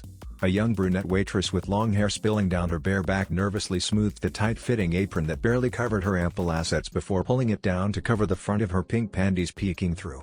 She hated the uniform provided for tea-house waitresses as it made her feel like a piece of meat, but at least she was not one of the comfort women who literally served as a warm piece of meat to be devoured by the men venturing into the walls of the seedy establishment. The waitress looked over at the figure sitting in the far corner by himself and shivered, especially dangerous-looking ones like him. She could not see any of the pale man's features through the strips of cloth hanging down from his kasa, and the high-collared black cloak with long sleeves covered most of his body as well, but he still managed to emit a deadly presence, like a viper poised to strike. Of course, you know Kuni had fallen on hard times, and a business could not afford to turn down dangerous customers, or their clientele would be dangerously thin. The attractive waitress breathed a sigh of relief when the man left enough silver coins to pay for 3 meals on the table without asking for a check and purposefully strode towards the door. She quickly separated the necessary amount to pay for the meal and looked at the pile of coins still sitting in front of her. It was hard for a lot of people right now, but tea houses were making a killing with the excess of bandits and shinobi in the country. Even working here as a simple waitress netted the woman more than her husband and his father combined. This tip alone was more than either of them made in a week, even after she split it with the others. The waitress picked up the coins and let them run through her fingers while calling the floor manager over to fill the receipt, but the woman immediately regretted the decision once she did. She was the one that put up with that man. Why should anybody else share the tip with her? The waitress only left a few silver coins on the table and quickly shoved the rest into the dirty clay mug before stacking the small plates on top of it. When the burly, bald-headed man got over, she put on a fake confused face and said she forgot the most recent silver exchange rates. The manager shook his head disappointedly and ignored the receipt while taking all the silver on the table for himself, even the extra she left for the other girls. "You're lucky, this barely covers the order." She almost shook her head at the man's lie. He had no idea what this table ordered and pocketed the extra silver for himself, which made her feel justified in taking the tip. How long had he been ripping them off like this? Still, the waitress could understand his desire for more money. She'd been considering taking the promotion to hostess, which would easily double her highest week's pay, but that was considered a stepping stone to becoming a full-fledged whore. Many customers considered it a challenge to seduce or buy the hostesses instead of the available women.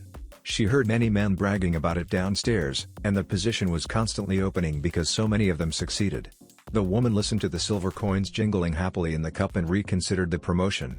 Her husband had been ignoring her needs lately because he was unhappy with who brought home the bacon, and her father-in-law was constantly deriding her for being a whore, despite her unwavering fidelity. Maybe she should do a short stint as a hostess to wait for a customer with deep pockets. After getting a big payday she could flee you with the mass of refugees abandoning the country to start a new life somewhere else. The woman brought the dishes back to the kitchen and left the plates, but she managed to conceal the mug until getting to the back room.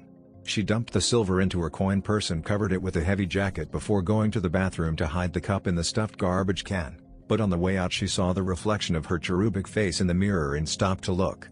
Guilt at her thoughts and actions began to seep in, but she remembered the night when her husband stumbled home drunk and crying one night with lipstick on his neck and lips.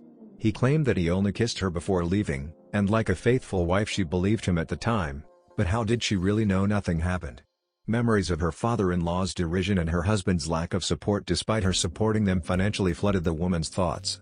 A righteous anger bubbled up to replace the fading guilt, and the waitress realized she needed to think of ways to recoup the time and money her husband and father-in-law leached off of her. Perhaps poisoning the food they forced her to cook after coming home from a job more stressful and longer than theirs would prove a point. The waitress was momentarily shaken by her dark idea. She had never contemplated killing somebody before, let alone the man she loved, and shoved the violent urge aside. Those poisonous thoughts continued to linger though, and eventually pushed the woman towards the brothel manager's door for that promotion by the day's end. Orochimaru chuckled evilly after feeling the tug on the charmed coin he left on the table and wondered what dark fantasies were sprouting in his victim's mind. What good was immortality if you could not laugh at the ephemeral anxieties of these fragile human vessels? The Serpentine Shinobi devoted most of his time to studying ninjutsu, but he was not one to ignore inspiration when it strikes. One of Orochimaru's many agents used a subtle, mind-twisting genjutsu that required frequent interaction with the victim, and it piqued Snake-like Man's interest because he developed a similar method that relied on pills years before. It took some time, but he managed to deduce that his agent used some type of chakra-storing device to keep the technique going between charge-ups, which was an improvement over his genjutsu pills that were only good for short bursts. After figuring that out he was able to reverse engineer and improve the technique in no time. The unfortunate waitress was his first victim, and he estimated it would last from 2 to 3 weeks due to his chakra's potency. It was her own fault though. Orochimaru had only wanted to order some dango for dessert, but the petrified woman did not back after delivering his meal, and the legendary shinobi could not wait forever. Orochimaru let out a short laugh after realizing he was falling prey to those same mortal trappings he laughed at earlier and brushed it aside. People like his sensei might dwell on the inconsistency, but the Serpentine Shinobi did not care. He was a force of nature pursuing his own ambitious goals, and mulling over an inconsequential thought would not help him achieve them. Right now the snake summoner had to find a pig to roast over the flames he had been fanning in Kuni. His strategy to make the daimyo unpopular had almost worked too well. The urban centers across the nation, which contained many displaced peasants from the countryside, had openly rebelled against the daimyo in the past few days. Bandits have completely destroyed their old homes and livelihoods, and any money they were able to eke out of tourists had disappeared as well. The country was making a slow recovery after the Otonin arrived and slowed the bandit attacks, but that changed in an instant. When the daimyo did not pay the full price, which was already heavily discounted, Orochimaru had real firepower behind his propaganda. The manipulative shinobi made a big show of pulling back the Otonin under his command, who made sure to publicly express regret that the job was left unfinished. Of course, most of them did not go far in reality. Some waited in hidden forts tucked into the forest of the Taiyu border, but most looped back into the country and joined with the bandits to support the increase of attacks. Any economic relief felt by the people quickly disappeared, and many of the unemployed citizens began expressing their discontent in taverns. Instead of taking any sort of action like a capable leader would, the morbidly obese man panicked and fled on the back of an incredibly sturdy horse with his most trusted servants and bodyguards. This allowed Orochimaru to insert more firebrands to further slander the man in public while his chosen puppet made moves behind the scenes to seize power. Most of the country was openly calling for the daimyo's head now, and the snake summoner's ambitious pet had received his blessing from the country's military leaders, who would also be deposed very soon. All Orochimaru had to do was deliver the pig to his puppet and let the barbecue commence. It was somewhat of a challenge to locate the secret bunker where the obese daimyo had holed up, as only his most trusted confidants knew the exact location, but after discovering their identities it was easy enough to extract the information. Now he stood outside of a giant field of geysers that protected the southern part of the country's border with Hai no Kuni. The massive amounts of superheated water counteracted the biting cold, and Orochimaru removed his cloak before entering the field of scalding steam. The burns forming on his skin were quickly healed by his regeneration, and pain was simply an annoyance to the snake summoner after a long career as a high-level shinobi. There was a route that allowed travelers to avoid the superheated steam, but following that would inform the daimyo of his impending visit, and the man might flee by sea. Orochimaru wanted to end this quickly, and allowing the daimyo to leave the country would give his enemies an opportunity to discover his involvement. No Kuni was already his, but the extra eyes would mean a prolonged delay before Guren's forces could venture into Shimo, and it would make Kimimura's job harder if the daimyo found support to launch a counterinsurgence from abroad. This was an important mission, and he was leaving nothing to chance. Orochimaru reached U's coast and turned east to see a strange silhouette in the distance. He ended up a little farther up than he liked, but it would not take too long to cover the small distance. Besides, it was better to be farther away from the daimyo and his sensors than too close. He could leave nothing to chance here. The serpentine shinobi used a few and he prepared, which lowered his chakra level to that of a wild animal, and began walking towards the luxurious fortress in the distance. The snake contract allowed him to use their thermal vision, and he picked up the heat sources of a samurai patrol in the distance. When the red heat sources in the distance got closer, the traitorous member of the Sannin stealthily slid over the edge of the cliff. The man's sharp eyes allowed him to pick up cracks in the rock where heat escaped, and his nimble fingers easily found holds in the sheer rock as he agilely moved along the cliff's edge like a spider. Orochimaru made quick progress despite having no access to his chakra, and soon heard the sounds of a patrol above him. The shinobi paid them no mind as he continued, and soon enough they faded away. After another few hours of traversing the cliff, Orochimaru heard the sounds of voices below being carried up to him by the wind. Orochimaru looked down at the beach and identified 40 samurai wearing the pristine white armor of the daimyo's guard patrolling the beach around a boat ready to sail at a moment's notice. Even with less chakra than a genin, the men would have found it impossible to kill Orochimaru, but it was not time to reveal his presence yet. This was not the only escape route available to the daimyo. The obese man could still escape through an underground tunnel only he could access, or ride a horse through the safe path and into the wilds of the country. It took less than 5 minutes to identify the pattern of the patrols before Orochimaru carefully descended the cliff face and casually walked across the beach and into the cave. He used no genjutsu or trick of any kind. The man was just experienced enough to know exactly where the blind spots were at every second, and quick enough to get there when he needed to. The serpentine shinobi entered the well-lit cavern without raising an alarm and ducked into a shadow created by the flickering torches.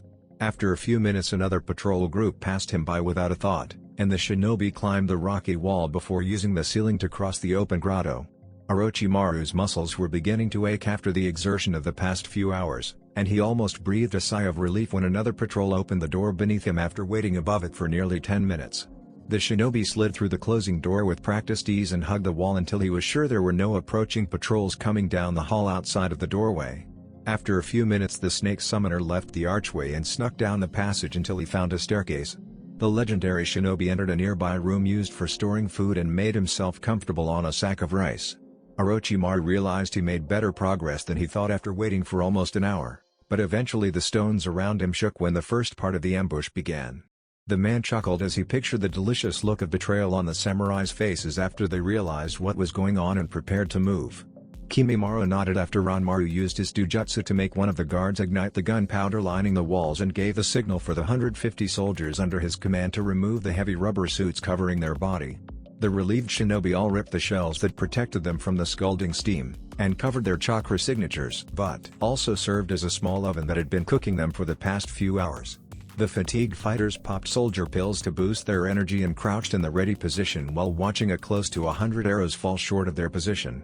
It took a few moments for the elite guards to overcome the shock at seeing their own blow up the gunpowder, but training soon kicked in and the archers launched a tight barrage of arrows into the thick steam at the direction of some sensors while a loud alarm went off in the courtyard. This was the signal for the next phase of the attack, and right on cue a massive spout of water rose up out of the ocean and crushed the ship while it rose over the 200-foot-tall cliff. The power of the jutsu shocked the daimyo's guards and allowed Kimimara's shinobi to cover the first 200 yards without any resistance. Unfortunately, a samurai turned around in time to see their approach and shouted out a warning before his throat was torn open by a bone bullet. Fiery arrows lit up the night sky and managed to kill a few of the weaker shinobi under Kimimara's command, but after a few seconds the arrows unexpectedly exploded and took several more members of the attacking force with shrapnel. Ranmaru used his dojutsu to make some of the archers drop their lit arrows, which forced the men around them to desert their positions as explosions rocked the walls. Soon the remaining Auto troops were at the base of the wall, and Doden users created dozens of earth spikes down its length, which would allow them to scale the 75-foot structure that was warded against wall walking. The daimyo's guard consisted of some elite shinobi too though, and they quickly collapsed the earth spikes and killed several of the Auto nin around them.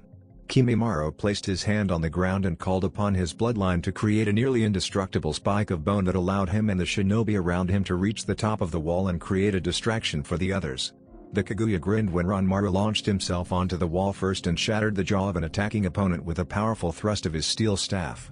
The 11-year-old turned and used the black weapon to block a slashing katana with strength that defied his age, before spinning under the blade and slamming the butt of his staff into the man's gut. Kimimaro killed the staggered samurai with a bone bullet and followed his apprentice into battle. The Kaguya kept many of the trained samurai away from the boy with his lethal bone projectiles and allowed Ranmaru to test his mettle against a few opponents at once. The boy managed to hold his own and carve through them using his staff and basic jutsu like the Bunshin and Kawarimi.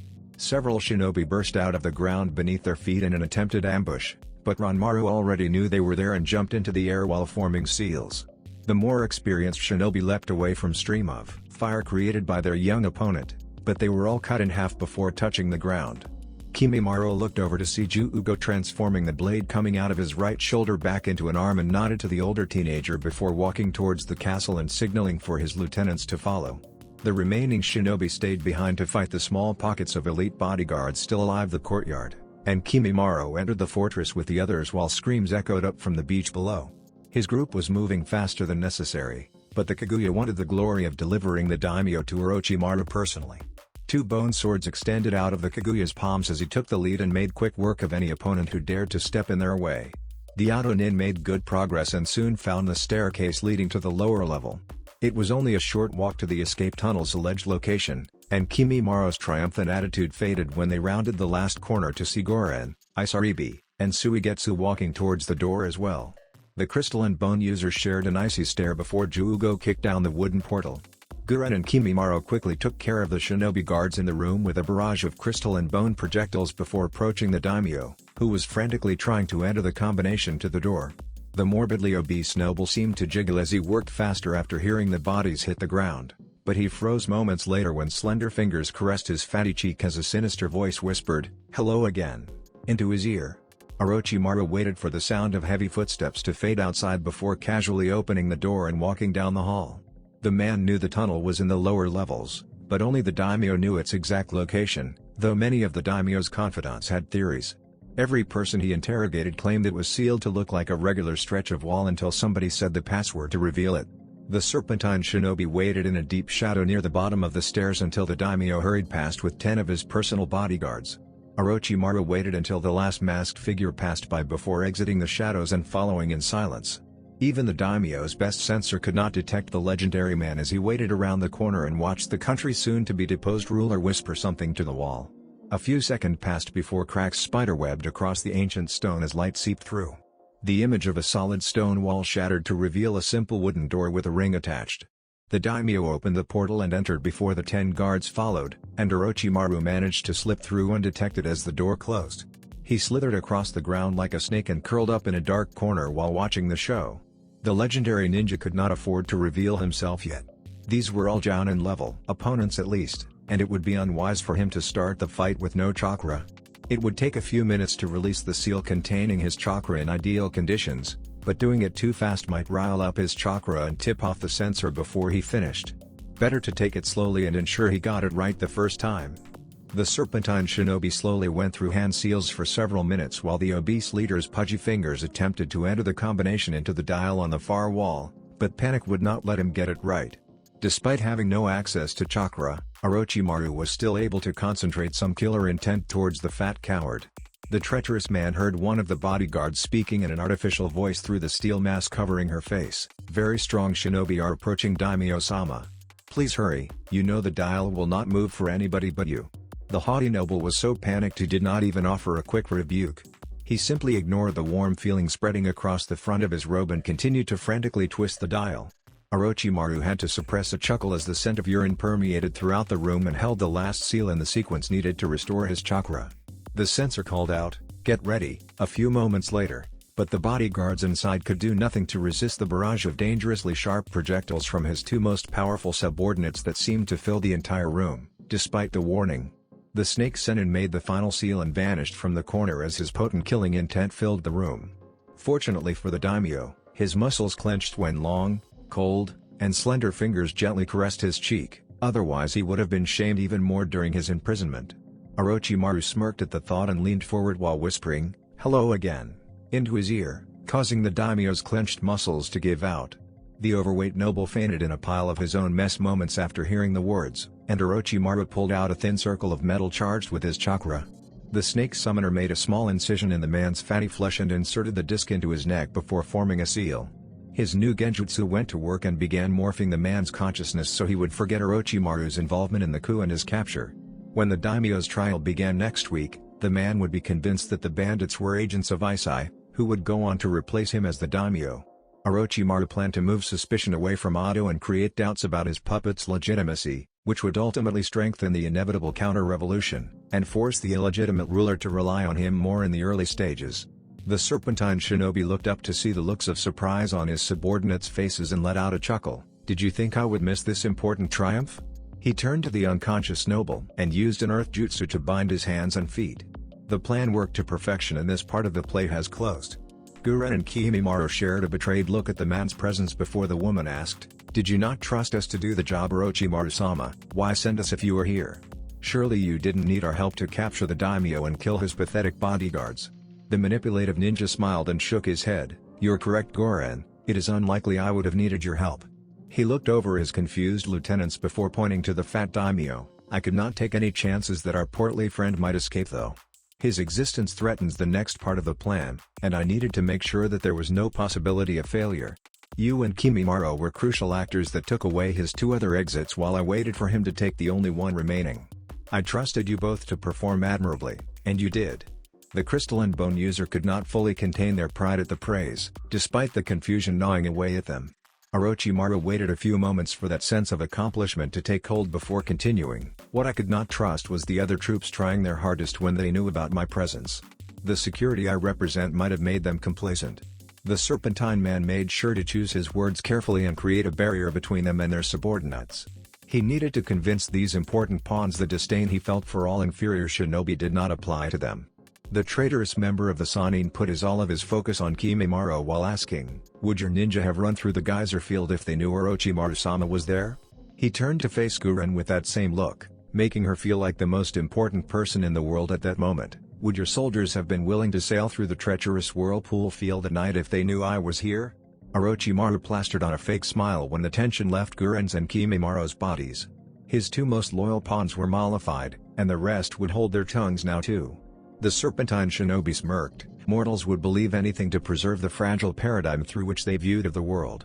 It was truly terrifying to realize everything you loved was impermanent and your life had been constructed around false presumptions.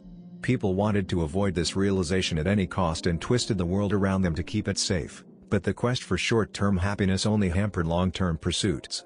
The snake summoner looked at his subordinates standing in the shit and blood-covered room while thinking what had just transpired. The life of a country's ruler had essentially ended tonight, despite his overwhelming wealth and political power. All of his bodyguards were ingloriously slaughtered like Genin lying in puddles of their own filth, and now their master was about to be publicly executed in a painful and gruesome spectacle designed to appease the masses. This abrupt and shameful ending to the ruler of a country did not upset Guren or Kimimaro. It was the thought that they were unimportant to Orochimaru that caused their worldview to falter, and he was able to restore it with proof of its falsehood literally lying right in front of them. Guren and Kimimaro were right to believe that Orochimaru could have performed this mission by himself, but their desire to be necessary and precious to him made them believe his lie. It also made it impossible for them to grasp an important lesson, which is what he looked for in his subordinates. He wanted fighters, not thinkers. Orochimaru learned at the feet of the Sun Daime Hokage during the Second Great War, and was one of his most trusted field commanders in the Third. He knew the importance of troop morale and how to manipulate it if necessary. Kimimaro was about to enter a prolonged battle with actual opponents instead of bandits and missing nin secretly commanded by Otto. It would inject meaning and fire into the occupying Otto nin if his troops returned with stories about the sacrifice of their comrades. The tales of the luxury they had never even considered inside a safe house might also galvanize some for the fight and inspire those motivated by greed. At the same time, Guren's force was about to battle much stouter opponents than the fattened shinobi, secular monks, and drunk samurai of Yonokuni. The shinobi of Shimogakure were hardened by constant battle with their aggressive neighbor to the north and would not be caught unprepared.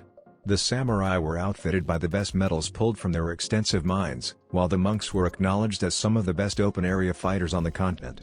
The Otto nin about to enter this meat grinder needed a confidence booster to recall when times became tough, so he gave them the easier assignment, though it did not appear to be at first glance. The tides off Yonokuni's coast were notoriously treacherous and unpredictable, but Suigetsu was able to guide them through with his bloodline. Karen's ability to suppress chakra signatures also allowed the ships to sneak up on the unprepared guards on the beach.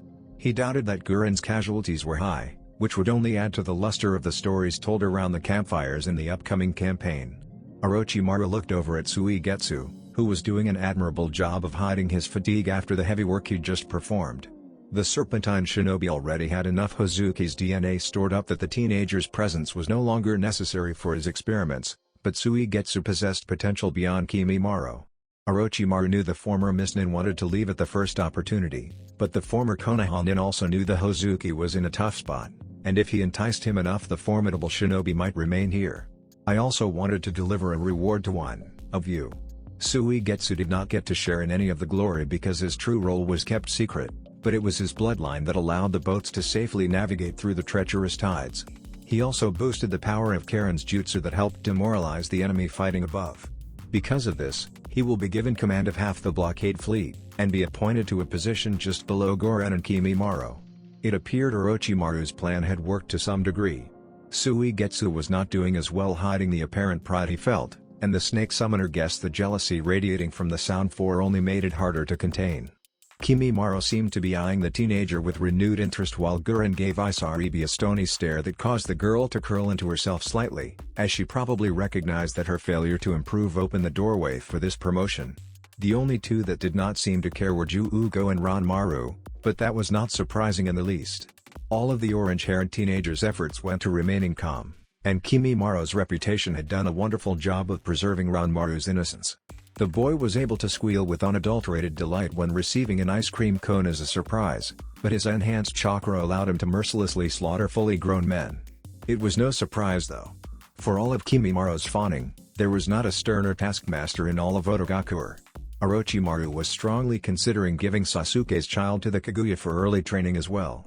Young Mamushi Uchiha was already showing signs of being a prodigy. His chakra was denser and in greater supply than most infants, and he reached points of development sooner as well. Despite being 7 months old, the child was already able to stand and walk around using the edge of his playpen as support. He was even able to say mama and dada to the guardians he was with. The legendary shinobi looked up to find the others waiting for his orders, and the man pushed thoughts of his little viper aside. Continue on with the plan as before, I have somewhere else to be. Orochimaru sunk into the earth as his lieutenants paraded the obese daimyo outside to show to the gathered troops like a trophy. Shiro looked proudly at the two massive ships being built in the secluded inlet on Tano Kuni's coastline. Each one was just over 200 feet long and almost stretched across the cove. The cliffs had been artificially widened to make room for the 60-foot wide vessels, and Shiro was beginning to wonder if it would be necessary to raise the cliff's height to hide the massive, castle-like structure being built on top of the deck that rose an additional 30 feet above the ship's height. Each one was capable of comfortably carrying 300 men and was armed with 72 cannons. These and the ones being built in similar inlets would be the bruisers of the fleet, which was complemented by smaller and quicker-moving ships. Ta's navy would soon quite formidable when it was completed, and the daimyo was loath to give Orochimaru command of it, even temporarily. It was a necessity though, since it would be impossible to blockade Frost without help, even if Orochimaru's plan to commandeer and scuttle a majority of their navy worked. The offer of Yu's new daimyo to loan out half of their ships would help, but still leave too many holes for potential informants to escape. It would be war if an outside nation heard of this aggression and found hard evidence, and since Ta and Shimo were in the same alliance, the land of rice fields would likely find itself without any support in the conflict. His nation still needed several more years before it could stand on its own, so secrecy was a must. It pained him to see the ships painted silver and gold instead of tan and red, but the outside world needed to believe that this was Shimo's navy. The black-haired daimyo waved absent-mindedly as the passing workers bowed and walked to the edge of the construction site. He did not want to expose these hard-working men to Orochimaru's sickening presence. The serpentine shinobi arrived right on cue and made an over-exaggerated bow. "Good to see you, Shiro-sama." The daimyo raised an eyebrow at the man's unusual politeness while responding, "You as well, Orochimaru Dono. Are you ready to see the ships?" The traitorous member of the Sanin nodded, "That, and explain the next part of my plan. We need to create some sort of internal catastrophe in Frost in order to legitimize the blockade." Several blank sheets of paper with a wax seal at the bottom appeared in Orochimaru's hand and he handed them over to Shiro. "These are blank papers containing the seal of the Frost Daimyo. Since I have never had any communication with him, I need you to forge these documents to the other feudal lords for the best effect. They need to appear and sound like the daimyo's writing, and I can think of no better person to handle this task." Shiro looked down at the blank papers with awe. Each one of these was almost as valuable as the stack of gold Orochimaru gave him last year. With a stroke of his pen he could start another great war or crash multiple economies. The potential was almost limitless, really. He looked out at the ships being painted and pushed those thoughts aside while asking, "What should each note contain?" Orochimaru shrugged, "I do not know yet, truthfully. Just keep your ear to the ground and write a proper reaction to whatever event happens, Shiro-sama. The most important thing is that you include some sort of evidence that damns Konoha, though you think it is Kumo in reality. Make it seem the only option is a completely neutral investigation performed without any outside interference. The other daimyo must believe you cannot trust anyone." Shiro looked at the two-faced man who had somehow managed to become his closest ally. He could understand that sentiment all too well. "That won't be a problem, Orochimaru Dono. Tell me though, what do you think of the ships? Truly marvelous that something this size is capable of floating without any chakra. It is a shame that they are painted the wrong colors." Orochimaru's sharp eyes scanned the ships before narrowing, "There is one problem though." Shiro gave the treacherous man a questioning glance before inspecting the ships closer.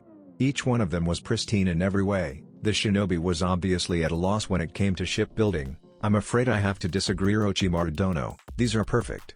Any sailor would be happy to sail one." "Too perfect," was the smug response. "Any competent observer will be able to tell that these are freshly built, and Shimo has not created any new ships within the past 3 years. It would be a dead giveaway that something is amiss." The adopted Amakusa stroked his finely trimmed goatee while staring out at the ships while considering the thought. A few weeks at sea would weather the paint slightly and create imperfections. Besides, there were already sections that seemed withered compared to the glossy paint drying in the sun. "I have to disagree, Orochimaru Dono. It might raise some eyebrows, but a fresh paint job will not scuttle the operation." Orochimaru frowned at the man's density, although it was a boon to his many plots beyond this, and a big reason he supported the adopted Amakusa over Kotaro.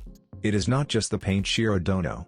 The serpentine shinobi pointed to the many unpainted spots. "The wood is all the same material, has a consistent pattern, which reveals it is freshly made. Any used ship would have patches of different wood where repairs were made. Take the next few months to artificially weather the ships. Shoot out the sides to test the cannons, poke leaks in the pine tar under the water level and let it seep through for a little bit." Shiro nodded. The idea made sense, but he did not look forward to explaining to the foreman that every ship would need to be damaged before sailing. The Amakusa looked sideways at Orochimaru and suppressed a sigh. He hated feeling reliant on the legendary shinobi and knew it would come back to haunt him, but moments like these showed exactly why he still needed the treacherous ninja. Shiro was a fighter and pursued his goals relentlessly, but he often missed the subtle tells and moves that illuminated a person's true intentions. The daimyo also lacked the vision to execute great plans. He never had the gall to overthrow his old family, but once the idea was presented it became too obvious. After claiming the throne, Shiro would have been happy restoring the country to its old prosperity, but Orochimaru thought to create a new superpower with the land of rice fields at the center. Eventually the young daimyo knew he would gain the necessary experience to think like that, but he needed Orochimaru's guidance for now. The day was coming where that would change though. The serpentine shinobi would be looking for a new home, or find his head on a pike. That's it for this video. I hope you all enjoyed the video. Don't forget to like the video, Subscribe to the channel, and follow me on my other social media accounts. Anime God here, and I'm signing off.